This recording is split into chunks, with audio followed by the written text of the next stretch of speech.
یا کیمپ کو منظم کرتا ہے یا اس کا سبب بنتا ہے، مطلب کہ دہشت گردی کو کا کوئی بھی کارنامہ سر انجام دینے کے لیے کوئی خفیہ کیمپ لگایا جاتا ہے یا اس میں وہاں پہ کوئی کارروائی کی جاتی ہے یا اس کیمپ کو منظم کیا جاتا ہے، اس کے لیے لوگ اکٹھے کیے جاتے ہیں، تو وہ ان کے 20 UAPA ایکٹ کے اندر آتا ہے، جس کے تحت ان کو 10 سال قید بامشقت اور 10,000 روپے جرمانہ اور جرمانہ ادا نہ کرنے کی شکل میں 6 ماہ قید مزید دی جائے گی۔ 20 UAPA کے بعد ان کا اگلا جو آرٹیکل جو ان کی چارج شیٹ میں شامل کیا گیا ہے وہ یہ ہے 38 UAPA۔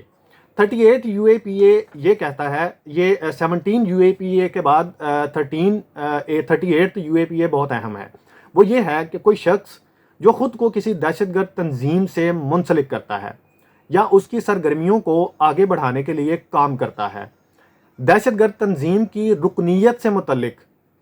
جرم کا ارتکاب کرتا ہے۔ اب یہ بڑی اہم چیز ہے۔ دیکھیں، ہم سب جانتے ہیں، پوری دنیا جانتی ہے کہ یاسین ملک صاحب JKLF Jammu Kashmir liberation front کے چیئرمین ہیں۔ انڈیا نے 2019 میں جموں کشمیر لبریشن فرنٹ کو دہشت گرد تنظیم قرار دے کر اس کو بین کر دیا۔ اب چونکہ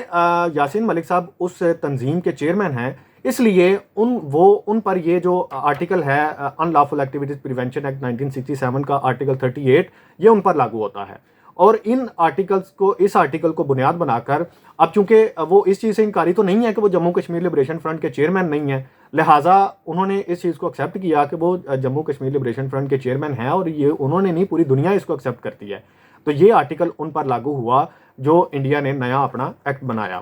اس کے مطابق اس آرٹیکل کے تحت ان کو 5 سال قید بامشقت، 5,000 روپے جرمانہ اور جرمانہ ادا نہ کرنے کی شکل میں 3 ماہ مزید قید کا اضافہ کیا گیا۔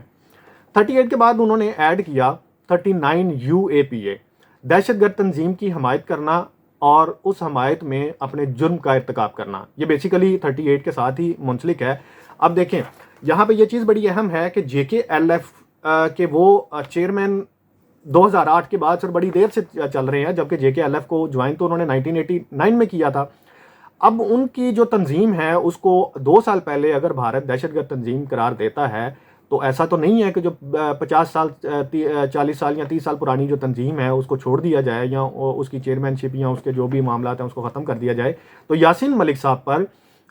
جو ان کو فریم کیا گیا، جو ان کو گھیرا گیا بیسیکلی ان کیسز کے اندر، وہ JKLF کے سربراہ ہونے کے ناطے ان پر جتنے بھی یہ چارجز ہیں وہ لگائے گئے۔ اب یہ تقریباً 12 سیکشنز بنتے ہیں جو یاسین ملک صاحب پر لگائے گئے ہیں، اور انہی سیکشنز کو سامنے رکھتے ہوئے ان پر ہر سیکشن کی علیحدہ جو سزا ہے وہ لکھی گئی ہے، اور اس سزا کے ساتھ جرمانہ بھی عائد کیا گیا ہے۔ اب یہاں پہ سوال یہ بنتا ہے کہ جتنے سیکشنز لگائے گئے ہیں، کیا یاسین ملک صاحب ہر سیکشن کی علیحدہ سزا جو ہے وہ کاٹیں گے، یا جو ان کو یہ فیصلے کے مطابق، یہ جو فیصلے کی کاپی میرے پاس ہے اس وقت، جو فیصلہ کل دیا گیا ہے جس میں تمام سیکشنز موجود ہیں، فیصلے کے مطابق جو ان کا یاسین ملک صاحب کی جو سزائیں ہیں وہ ایک ہی دفعہ ساری کی ساری شروع ہو جائیں گی۔ ایک ہی دفعہ ساری کی ساری شروع ہونے کا مطلب یہ ہے کہ یاسین ملک صاحب کی جو سب سے بڑی سزا ہے عمر قید، آرٹیکل 17 UAPA کے تحت جو ان کو سزا دی گئی ہے عمر قید اور 10 لاکھ جرمانہ جس میں شامل کیا گیا ہے، یہ وہ سزا ہے جو اصل میں انہوں نے جیل کے اندر رہ کے کاٹنی ہے۔ باقی سزاؤں کے ساتھ جرمانے انہوں نے سارے دینے ہیں، لیکن چونکہ ان کو عمر قید ہو چکی ہے تو جرمانہ نہ دینے کی شکل میں جو ریمیننگ ان کی سزا ہے وہ جو جرمانے کے عوض ان کی سزا ہے وہ بڑھ جائے گی۔ تو چونکہ وہ عمر قید کی سزا کاٹ رہے ہوں گے، اس لیے ان کی جو سزا ہے وہ ایک ہی بنتی ہے، اور وہ عمر قید کی ہے، جس کا دورانیہ لاء کے مطابق 25 سال ہے، اور 25 سال میں اگر دن اور رات ملا کر اس کو کم کیا جائے تو وہ تقریباً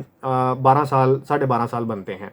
اب یہاں پہ ایک چیز یہ شامل کرتے ہیں کہ یہ جو کورٹ آرڈرز ہیں ان میں یہ چیز بھی شامل کی گئی ہے کہ انڈین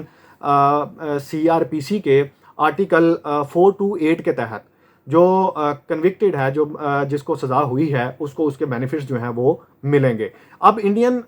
جو CRPC ہے اس کے آرٹیکل 428 کے بینیفٹس یہ ہیں کہ وہ بندہ جس کو سزا سنائی گئی ہے وہ جس دن سے گرفتار ہے وہ جس دن سے بیہائنڈ دا بارز ہے، جب اس کو سزا سنائی جائے گی تو اس کے وہ تمام کے تمام دن جو ہیں اس کی سزا میں کاؤنٹ ہو جائیں گے۔ مطلب یہ کہ یاسین ملک صاحب کو 2019 میں NIA نے گرفتار کر کے جب تہاڑ جیل میں ڈالا تو ان کی ڈیٹ آف اریسٹ سے لے کر ان کی یہ جو سزا ہے، جو عمر قید ہے، یہ ان کی ڈیٹ آف اریسٹ سے شروع ہوگی۔